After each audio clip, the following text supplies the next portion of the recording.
Meus amados irmãos, a paz do Senhor Jesus, sejam muito bem-vindos a mais uma EBD Online.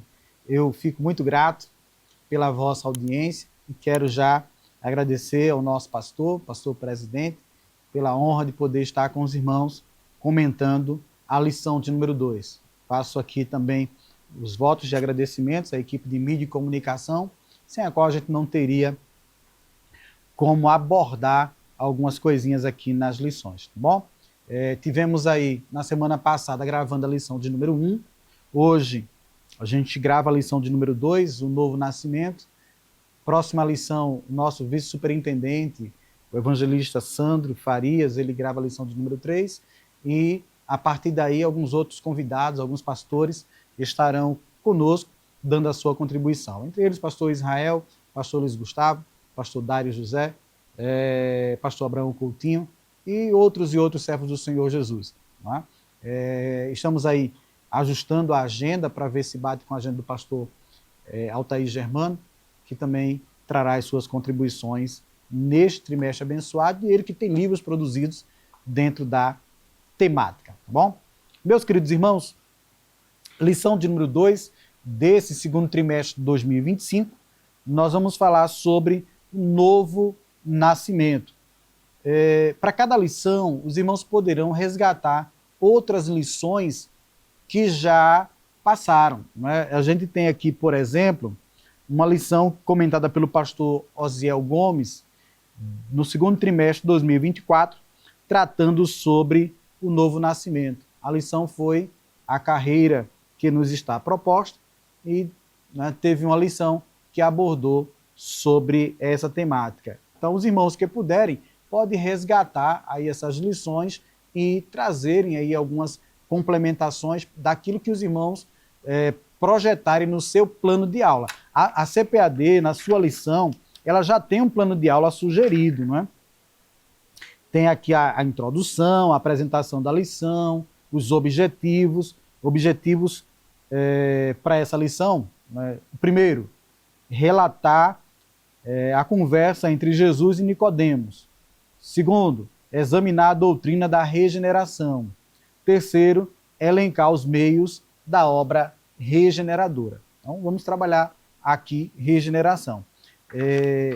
Essa lição, que é datada para 13 de abril de 2025, ela, dentro aqui do seu plano de aula, tem ainda a conclusão da lição com a aplicação, tem o subsídio ao professor, aqui aquele comentário que vai nos levar para a revista Ensinador Cristão, e os auxílios especiais que aparecem. Aqui nós temos o primeiro auxílio na página 13, tratando sobre Nicodemos, e o segundo auxílio, que é o amor de Deus, na página 15, não é?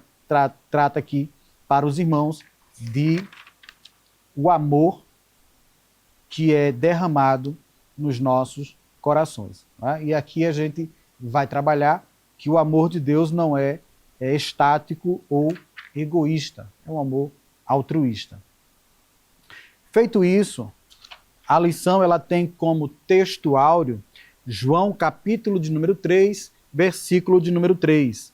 Jesus respondeu e disse-lhe: na verdade te digo, que aquele que não nascer de novo não pode ver o reino de Deus.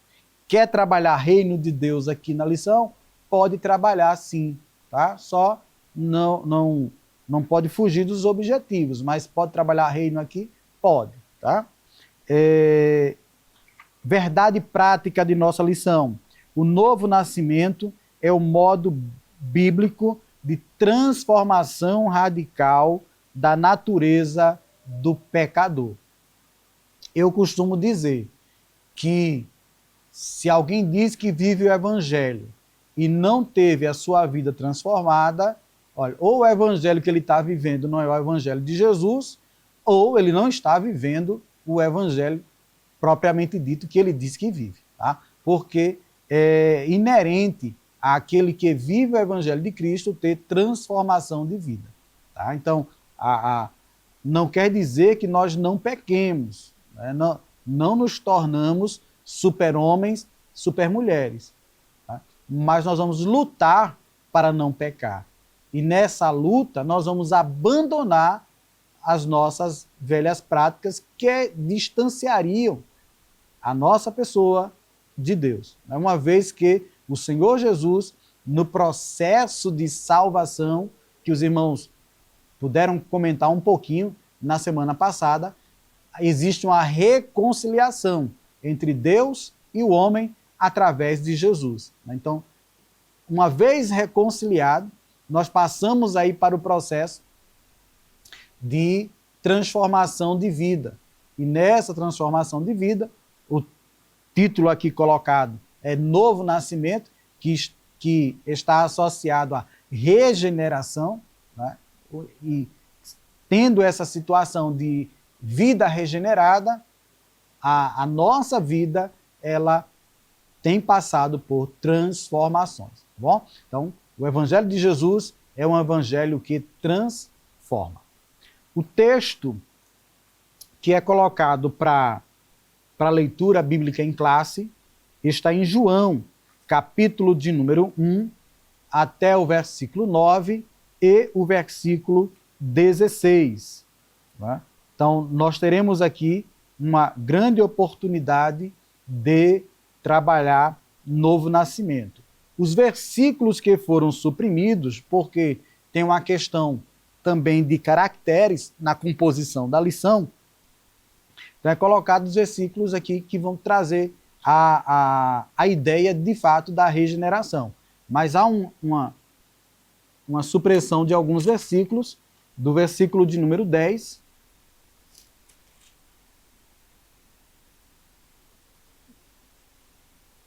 em que Jesus ele faz uma colocação para Nicodemos e deixa-o sem graça, né? Porque versículo de número 10, Jesus respondeu e disse-lhe: Tu és mestre de Israel e não sabes isso?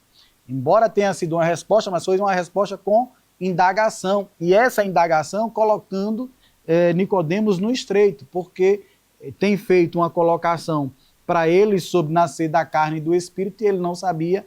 Então Jesus coloca o Nicodemos no estreito, né? E aí traz, então, algumas outras colocações, dentre elas, até o versículo de número 15, que não está no texto, mas que é pertinente. Né?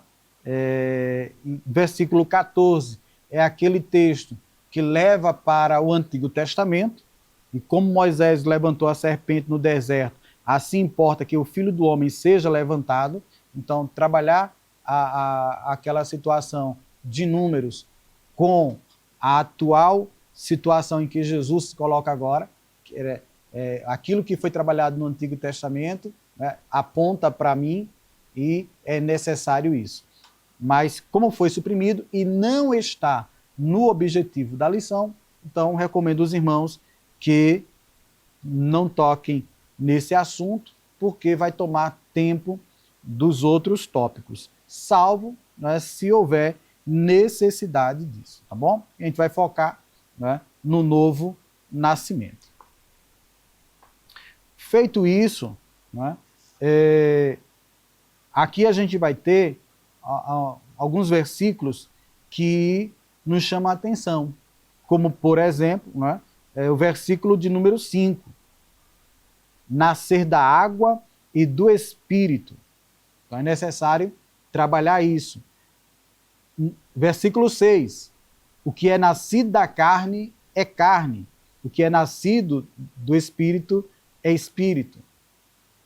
Desde já eu recomendo aos irmãos, utilizem mais de uma versão bíblica, tá?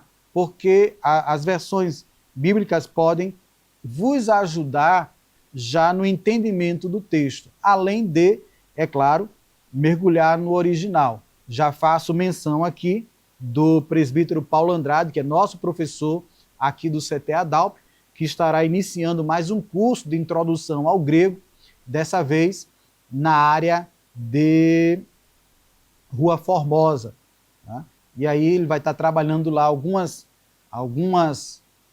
palavras em grego dentro do grego instrumental, que é ali a parte inicial. Os irmãos que se interessarem, aproveitem, porque ele vai trabalhando aqui algumas palavras do grego que vão dar para a gente uma compreensão desse texto, tá bom? Desse e outros textos que nós vamos trabalhar no Evangelho de João. Tópico 1. Jesus e Nicodemos. Do primeiro objetivo, é até mais simples, porque é relatar a conversa de Jesus e Nicodemos. Só relatar, né? Então, trazer aqui para os seus alunos o relato da conversa entre Jesus e Nicodemos, né? Da conversa de Jesus e Nicodemos, o texto que foi suprimido também entraria. A questão está no atingimento do objetivo que corresponde ao tópico 2 e 3. E aí, comentar sobre isso.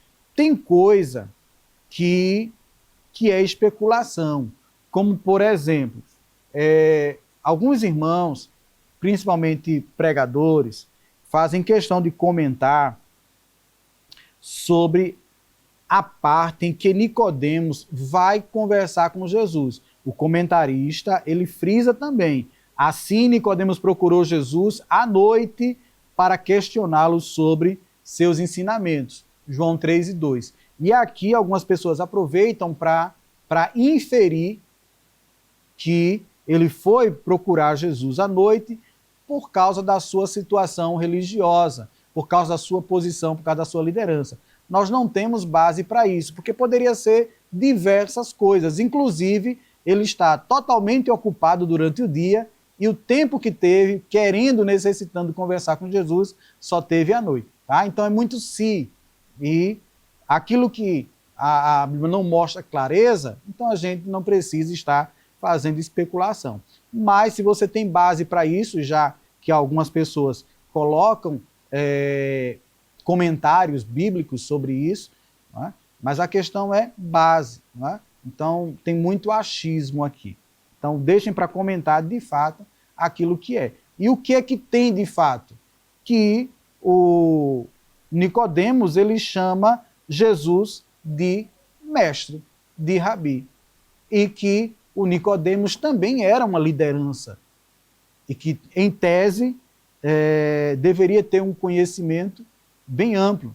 E que foi, vamos dizer assim, colocado numa situação difícil quando Jesus coloca para ele sobre nascer da água e do Espírito. Nascer de novo. Então, ele já não teve mais como argumentar. Como é isso? Não é? E ainda colocar-se diante do Mestre Jesus, não é? Sem saber o que é nascer da água e do Espírito. Que aí está o diálogo entre Jesus e Nicodemos neste tópico 1. Então os irmãos vão fazer apenas essa colocação entre a conversa dos dois. Já no tópico 2, aí a coisa já vai afinando. Por quê? É aqui que os irmãos vão trabalhar o que é novo nascimento.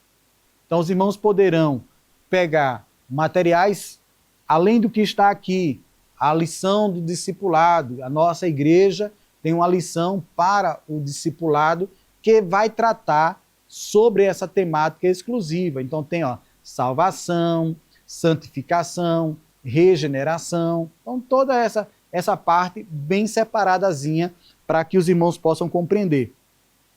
A própria Casa Publicadora também tem lição específica para os novos convertidos e também foca na regeneração.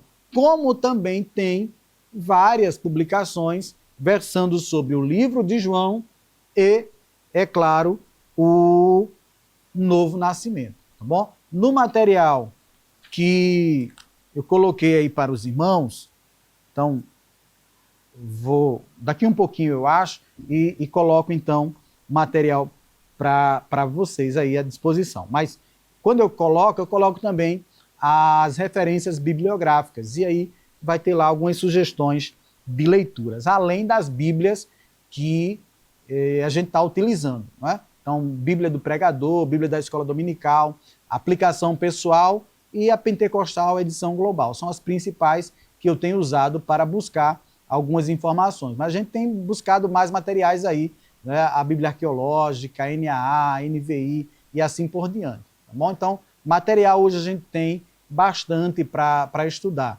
É que às vezes a gente encontra outras desculpas para não mergulhar no texto, não é? Nesse tópico 2, novo nascimento. E aqui o comentarista ele vai trazer termos gregos para serem analisados. Olha aí a necessidade de estudarmos um pouquinho o grego. Mas, irmão Gastone, eu não fiz ainda meu curso de teologia e eu não tenho um curso de grego. Não se preocupe, que Deus vai te dar a expertise para ensinar os irmãos sobre isso. Mas é claro que se você pesquisar, vai ser melhor. É bem melhor a gente falar com propriedade.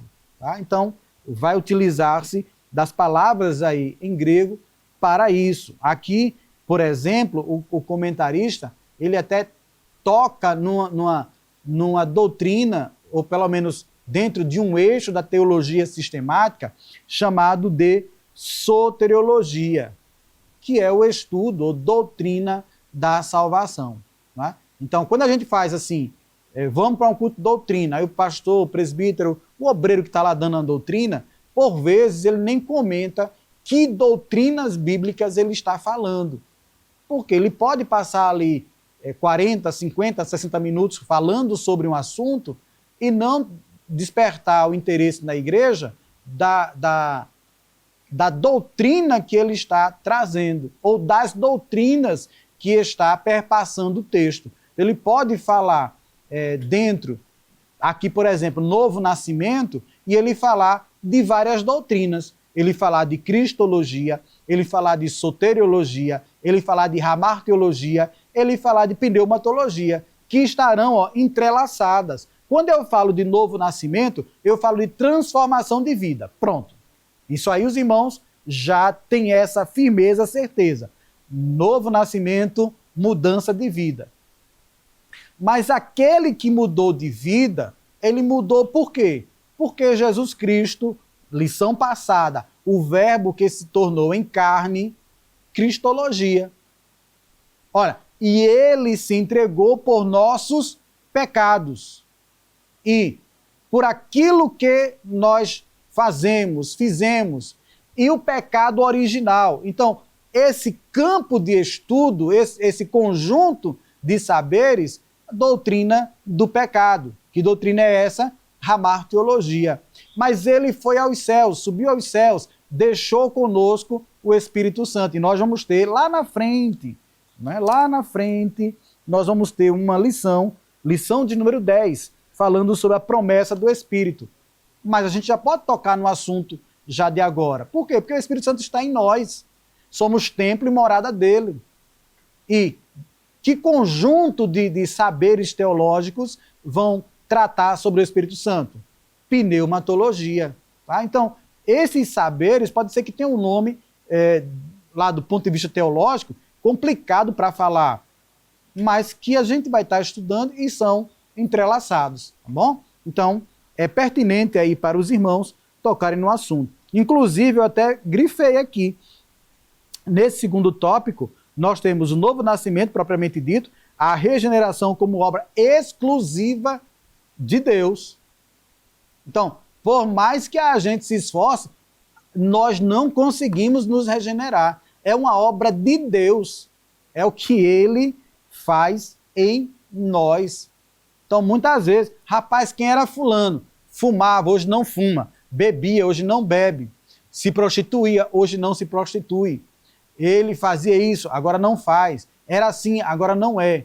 Mas é o Espírito Santo dentro de nós, nos ajudando a deixar o velho homem lá no cantinho e o novo homem, o novo ser, aquele que está em fase de regeneração, se aproximando mais de Deus, utilizando-se daquilo que Paulo falou. Já não vivo eu, mas Cristo vive em mim. Não é? E aí a gente tem essa situação. A necessidade da regeneração. Por que é necessário que haja regeneração? Porque todos pecaram, destituídos estavam da glória de Deus.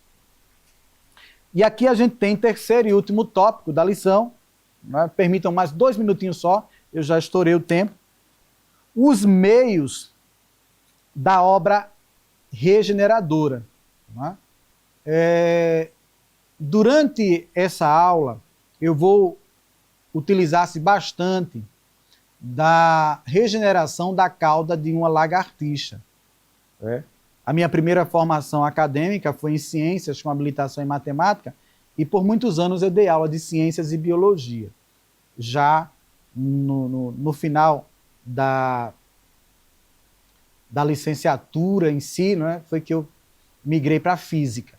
Mas dei muita aula de ciências e biologia. E eu gostava de trabalhar essa temática de regeneração falando justamente das células que se regeneravam na lagartixa. Então, quando elas perdiam lá um pedacinho da sua cauda, ao longo do tempo, as células começavam a se regenerar e voltar ao estado de origem.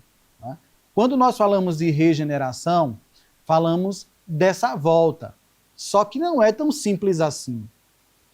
Porque quando nós falamos de regeneração, aqui ó, a operação do Espírito Santo, nascer da água, refere-se metaforicamente à ação purificadora do Espírito, né? Do Espírito Santo, que vai purificar.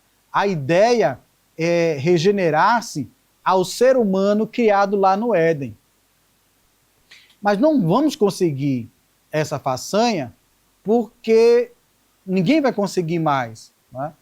Da forma que Adão e Eva foram criados, a gente não tem mais condições. Contudo, a ideia de regeneração é aproximar-se ao mais puro possível daquele ser. E isso é uma constante. Costumo dizer que essa perseverança nossa de melhorar, de procurar essa transformação de vida, embora seja o Espírito Santo produzindo em nós, mas nós precisamos fazer a nossa parte, é interessante que é uma persistência. Já dizia, não lembro agora qual foi o pastor, hoje eu preciso ser mais santo do que fui ontem, e buscando, para que amanhã eu seja mais santo do que sou hoje. Santificação e regeneração, coisas diferentes, mas está no processo lá da soteriologia. Aí a gente vai buscar isso. Essa transformação que é com o Espírito Santo em nossas vidas, né, que vai dizer para este mundo que nós somos novas criaturas, que somos pessoas diferentes, vai apontar os meios pelos quais é necessário essa regeneração. E aqui a gente tem logo a operação do Espírito Santo. Se ele não estiver operando em nós, é lamentável, porque não vai haver transformação de vida. O outro meio pelo qual podemos ser regenerados é pela palavra. Na lição passada nós tivemos uma lição sobre o verbo, não é? Então nós temos a palavra encarnada e a palavra escrita, não é? A mensagem de Deus. Aqui a gente vai ter a palavra de Deus, essa mensagem escrita. E essa palavra, ela nos transforma. Eu faço questão de comentar que a palavra, ela aponta as nossas falhas e aponta para onde nós devemos ir para melhorar. Acontece que, por vezes, eu olho um texto, você não pode pecar mais, não pode cometer adultério, não pode mais roubar, não pode mais fumar, não pode mais se prostituir, não pode mais... Você é nova criatura vai procurar honrar a Deus, vai procurar se santificar, então não vai estar falando do seu irmão, não vai estar procurando produzir escândalos na igreja. Você precisa amar e amar como Cristo amou a igreja. Então, a Bíblia vai dizendo isso para mim. Aí o que é que acontece muitas vezes? Aí eu digo, não, esse texto não é para mim, não serve. Esse também não é para mim, não serve. Ah, sabe de uma coisa? Vamos atualizar a Bíblia porque ela precisa ser atualizada. Mas é eu querendo moldar a Bíblia à minha vida, quando, na verdade, a minha vida deve estar moldada, pautada. Pauta vem daquelas linhas que tem num papel chamado pautado. Aquelas linhas, pauta. A minha vida tem que estar pautada ali. E ainda ouvi de um outro obreiro, acho que é daqui do Nordeste, não lembro mais, né, quando ele tratava de pegar uma folha em branco, assinar embaixo, entregar para Deus, entregar para Jesus e dizer, faz da minha vida o que tu queres. Escreve aqui a minha história. Então, são coisas que é preciso ter fé, não é? Mas é isso. Quando o Senhor Jesus, ele vai, escrevendo nossa história, aquele velho homem, vai tendo um novo curso. O curso que o novo homem vai trilhar. E este novo homem, nascido de novo, cujo tema, novo nascimento, ele é gerado de cima. O novo homem é gerado de cima. Então a gente vai precisar, para nascer de novo, nós que dizemos que nascemos de novo, mostrar que nascemos da água e do Espírito. Que Deus te abençoe, te ajude e que a tua aula seja uma bênção para a glória de Jesus. Deus abençoe, até o próximo encontro. Que o conhecimento é capaz de mudar a vida de quem lê, a gente já sabe. E que livro você pode comprar em qualquer livraria. Mas nós transformamos 100% do nosso lucro em mudança de vidas, através da ação social, evangelismo e missões. Ao adquirir qualquer um de nossos produtos, seja presencial ou à distância, você está investindo em alguém. Na próxima vez que você for comprar livros ou artigos evangélicos, não vá em qualquer lugar. Vá na Livraria Arca Missionária. Uma nova história começa quando você compra aqui. Agora você pode fazer a sua contribuição através do Pix. Uma operação rápida, segura e sem custos. Abra o aplicativo do seu banco, clique na opção Pix e em seguida vá na opção Transferência. Depois é só digitar nossa chave Pix, que pode ser o nosso CNPJ 11 120 490 0001 86. Nosso e-mail contribua@eadalp.org.br ou nosso celular 81-98883-2755. Verifique se a contribuição é para a Igreja Evangélica Assembleia de Deus em Abreu Lima, Pernambuco. Confirme a transferência e depois siga o procedimento do seu banco. Anote nossas chaves Pix para não esquecer. CNPJ 11 120 490 0001 86. E-mail contribua@iadalp.org.br. Celular 81-98883-2755. Você está contribuindo para o crescimento da obra de Deus.